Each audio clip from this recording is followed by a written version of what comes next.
The sun had just begun to rise, casting a dim golden light over the quiet city streets. Emma had left for work early as usual, her mind preoccupied with the to-do list waiting for her at the office. The streets were empty, save for the occasional passing car, and the damp fog clung to the corners of the buildings, making the world seem muffled and distant. The city felt as though it was still waking up, but Emma moved through it with the steady determination of someone long used to the early hours. She reached the alley behind the old bookstore, a narrow passage she'd passed by hundreds of times, without ever giving it more than a cursory glance. Today, however, the alley seemed different, as though it had shifted overnight. The shadows seemed longer, the walls closer.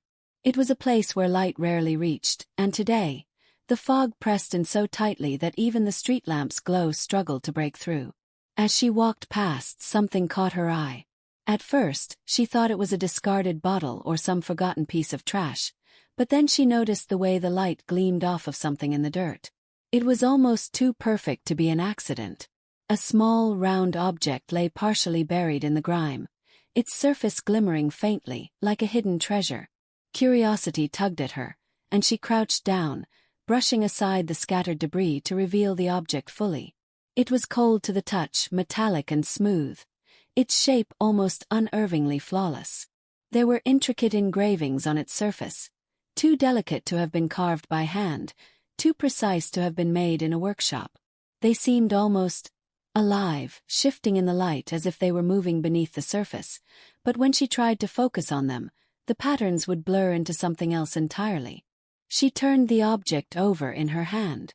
At first, it seemed completely ordinary, a small, rounded piece of metal about the size of a coin.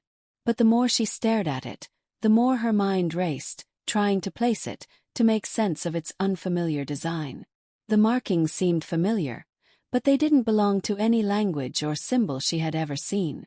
Suddenly, a chill swept through her, and the alley felt much colder than it had moments before. The fog thickened around her, as though it was closing in. The weight of the object in her hand seemed to grow heavier, pulling at her very thoughts. It was as if the air had grown thick with meaning, pressing in on her from all sides, suffocating her. Emma stood up quickly, slipping the object into her bag. A feeling of unease crept up her spine, but she shook it off. Just a strange find, she told herself, trying to dismiss the odd sensation gnawing at her. The walk to work was a blur, her mind racing with questions that she couldn't answer. As she passed familiar landmarks, they seemed less familiar, as if she was seeing them for the first time. The objects around her seemed somehow sharper, more vivid, as though the world itself had been adjusted in some subtle way. It was as if the object in her bag had already started to alter something in her perception, making everything feel slightly off.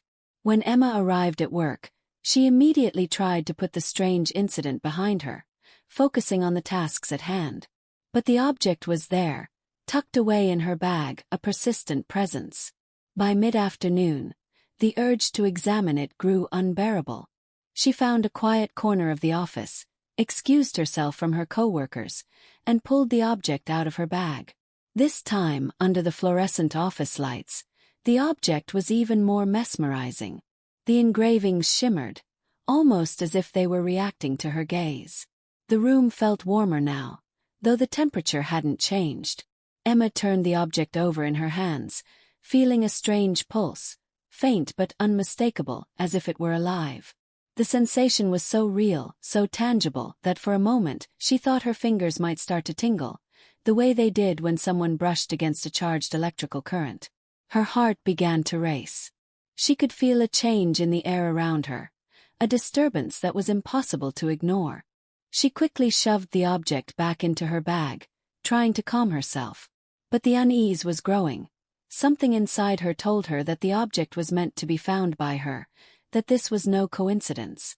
That night, as Emma sat at her kitchen table with a cup of tea, she couldn't stop thinking about the object.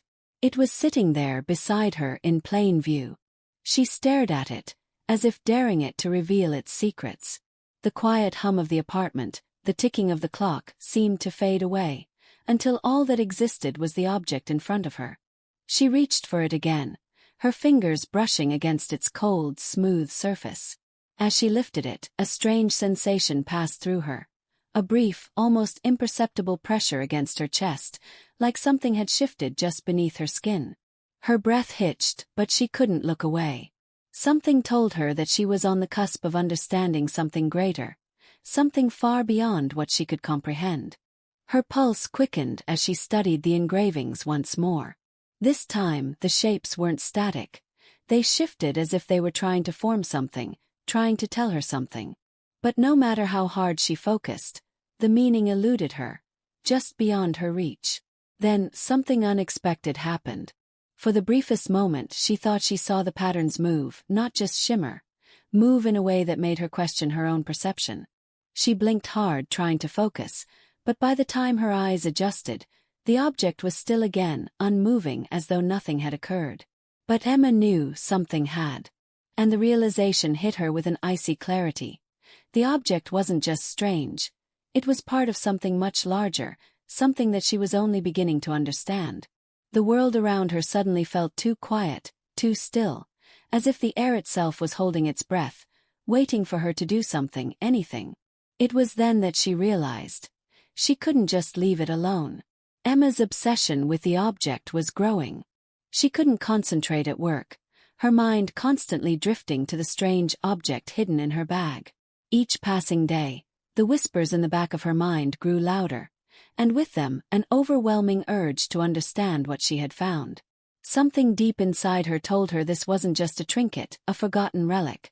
It was a key, and she had stumbled upon it by sheer chance. But a key to what?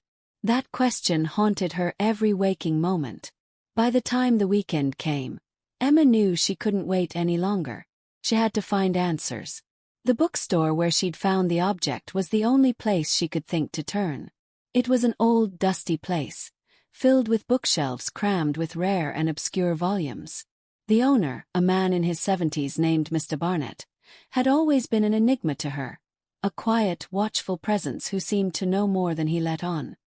He was the kind of person who had spent a lifetime gathering knowledge of things long forgotten by the world at large. As Emma walked into the store, the scent of old paper and leather hit her like a wave.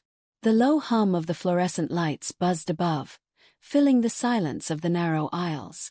The bookstore was oddly dim despite the daylight outside, as though it existed in a realm of its own. The shelves stretched high above, filled with dusty tomes that seemed to whisper their secrets to each other, their pages weathered by time. Mr. Barnett looked up from behind the counter, his sharp gray eyes immediately locking onto her with a knowing gaze. He had always seemed to be watching, observing more than speaking. Emma approached cautiously, her heart pounding with a mixture of excitement and dread. Mr. Barnett! She began, her voice trembling slightly. I need your help. I found something unusual. He didn't ask what it was. Instead, his gaze shifted to the bag at her side, as though he had already sensed the presence of the object long before she revealed it. Without a word, he motioned for her to sit down at a table in the back corner of the store. The wooden chair creaked beneath her as she pulled it out and sat, the bag still clutched in her hands. Slowly, she pulled the object from her bag and placed it on the table. The engravings glinted in the soft light of the store, their patterns shifting as if alive. She watched Mr. Barnett's expression as he studied it closely. His features tightened, his lips pressing into a thin line. It's been years since I've seen something like this. He muttered, his voice low, almost reverent. I had hoped I'd never see it again. Emma felt a knot tighten in her stomach. What is it? She asked, her voice barely above a whisper. Mr. Barnett stood up, his eyes not leaving the object. He reached for a thick, ancient book that looked like it had been untouched for decades. The pages inside were yellowed and brittle, the ink faded but legible. He flipped through it slowly, his fingers tracing the worn edges of the pages as if searching for something. Finally, he stopped on a page and pointed to an illustration that made Emma's breath catch in her throat. The object she had found was depicted there, but the drawing was much larger and more elaborate. Surrounding it were strange symbols and markings that she hadn't noticed before, but now seemed intimately familiar. This is a fragment of something much older. It's part of a collection of artifacts that were scattered long ago, pieces of a puzzle no one has solved. Some say it's a key to unlocking something that exists outside our world. Emma's heart raced as she absorbed his words. Outside our world? What do you mean? The artifacts were part of an ancient civilization, long forgotten. They were said to hold knowledge about things that should not be known by ordinary people.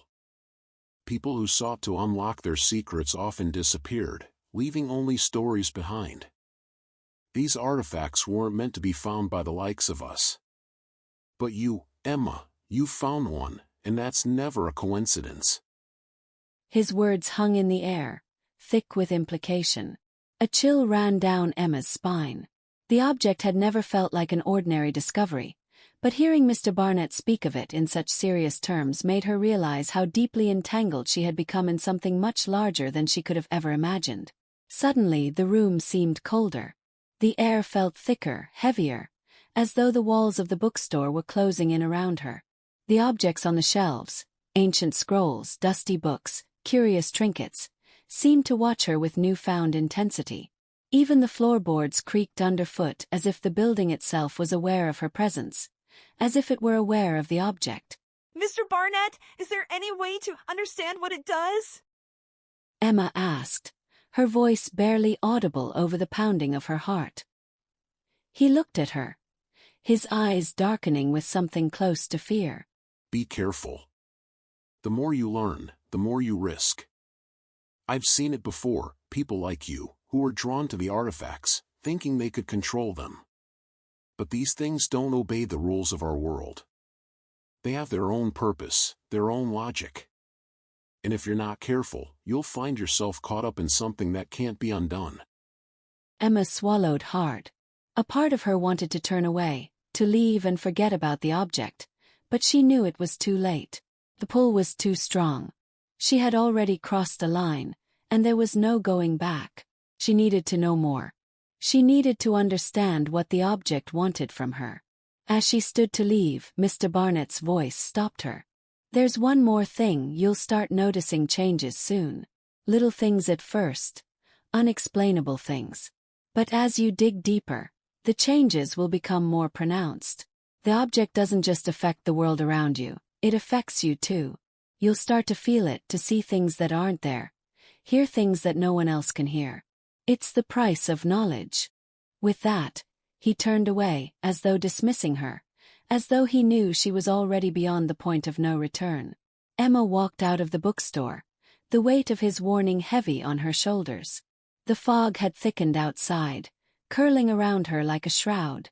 The streets, once familiar, now felt unfamiliar, distorted by the knowledge she had just uncovered. The object in her bag seemed to pulse with an energy she couldn't quite explain, but it was undeniable.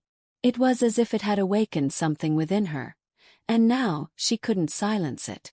The whispers began again, louder this time, echoing in her mind. She had crossed the threshold, and there was no turning back. As the days passed after her visit to the bookstore, Emma felt herself sinking deeper into the grip of the object. The changes, subtle at first, were now impossible to ignore. Her once orderly life had started to fracture, and reality itself seemed to warp around her, becoming a strange and unsettling version of what it once was. The first night after her conversation with Mr. Barnett, she woke in the middle of the night, drenched in sweat.